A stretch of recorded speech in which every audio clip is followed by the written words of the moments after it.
So hey guys, what's up? So welcome to my news channel. So starting from the first news, top Catalan leaders get lengthy jail terms. Spain's Supreme Court on Monday sentenced 9 separate leaders from Catalonia between 9 and 13 years prison for sedition over their role in a failed independence bid triggering protest in Barcelona.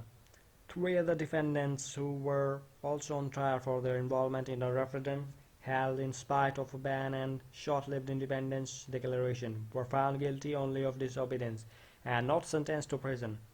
All defendants were acquitted of the gravest charge, rebellion, but leading separatists were quick to condemn the court's decision, and the jailed men sentenced out messages of defense urging people to take the streets. Former head of the Catalan regional government, Carles Puigdemont, said the prison sentences were atrocity, and the head of the regional parliament, Roger Torrents, called them an attack on democracy. In Barcelona, 3 main streets were blocked by protesters holding signs calling for freedom for political prisoners outside the pro-independence Optimum cultural headquarters in Barcelona. A crowd chanted, "We'll do it again." Demonstrators gathered in other parts of the Catalonia. Train tracks were blocked outside the town of the Girona separatist stronghold. So what was the trial about? In October 2017, separatist leaders of Catalonia tried to break the region away from the rest of Spain and create a new European state by declaring independence. The attempt failed. It received no international recognition. Spain's government intervened and fired the regional government. The argument's prosecutor argues the leaders of the succession drive violated the constitution and threatened the nation's territorial integrity. The defense argued the leaders were carrying out the will of half of the 7.5 million residents of the Catalonia. The punishment: former regional vice president of Oriol Junqueras received the heaviest sentence of 13 years. 8 more, including former members of the Catalan cabinet, received sentences ranging from 9 to 12 years. So move to the next news. Johnson uses Queen's speech to set out poll platform. United Kingdom Prime Minister Boris Johnson set out a legislative plan that he can only hope to deliver if he wins the general election, promising a focus on domestic issues if he can get Brexit done. Monday's Queen's speech contained of 26 bills, 7 of them related to Brexit, but everything hangs on the first one. The European Union Withdrawal Agreement bill, would allow the United Kingdom to leave the European Union with a deal if one is agreed.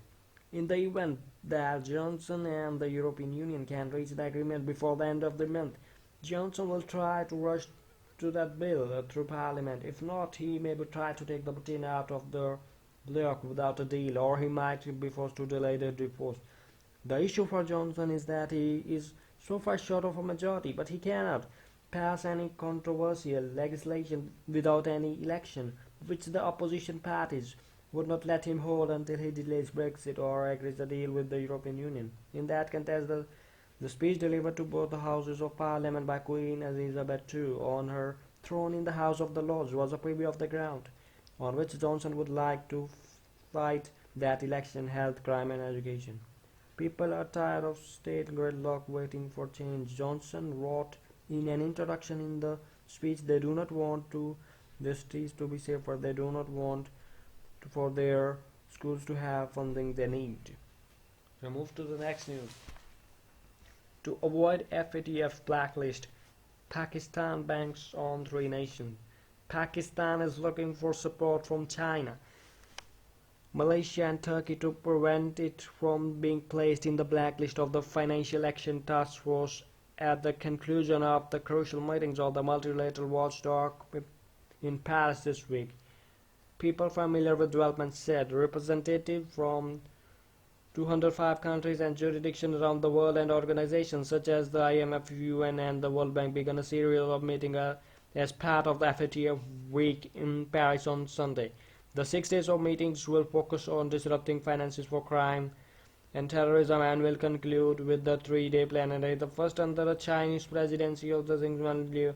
One of the key outcomes of the plenary meeting will be a decision of whether to include Pakistan on the FATF public statement of high-risk jurisdictions, often referred to as the blacklist, after assessing its efforts to combat money laundering and terror financing. And people familiar with developments said A Pakistani delegation led by Economic Affairs Ministers Hamad Ansari is in Paris to present the country's compliance report on the FATF's action plan to encounter the terror financing.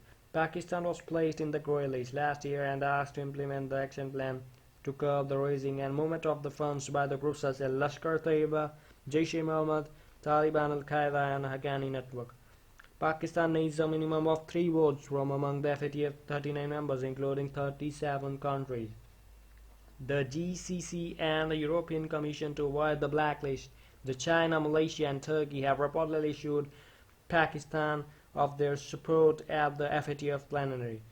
The people cited above said Pakistan has been accusing India of hatching a conspiracy to put the country on the blacklist, put a report made public this month by the Asia Pacific Group, a regional body that monitors compliance with the FATF's terror financing standards, said Islamabad is fully compliant with one of the 40 recommendations made by the watchdog. The APJ's mutual evaluation report said Pakistan should make fundamental improvements investigating and prosecuting cases related to the raising and the use of the funds lead Jaish-e-Mohammed, Jannat-e-Udawa, Falah Insaniyat Foundation, Al-Qaeda, Islamic State, Taliban and Haqqani network.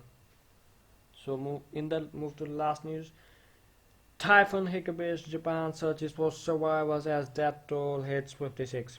So rescue crews dug through mudslides and searched near swollen rivers on Monday as they looked for those missing from a typhoon that left as many as 56 people dead and caused serious chain damage in central and northern Japan. Typhoon Hagibis unleashed torrents of rain and strong winds on Saturday, leaving the thousands of homes on Japan's main island flooded. Damaged or without power, the riverside town of the hills in hard-hit Nagano Prefecture northwest of Tokyo was covered with mud. Its apple orchard is completely flooded and homes and still without electricity.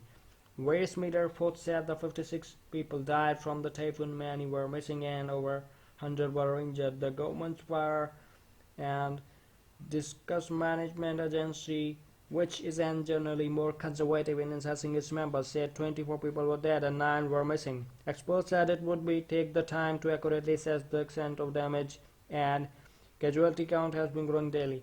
Hagibis dropped a record amount of rain for a period in some spots, according to meteorological officials, causing more than 20 rivers to overflow. In Kanwara Prefecture, southwest of Tokyo, 100 centimeters of rain was recorded over 48 years.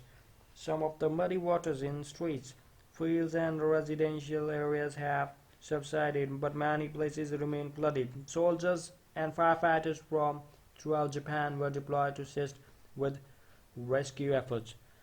So if you like the video, so kindly subscribe to my channel.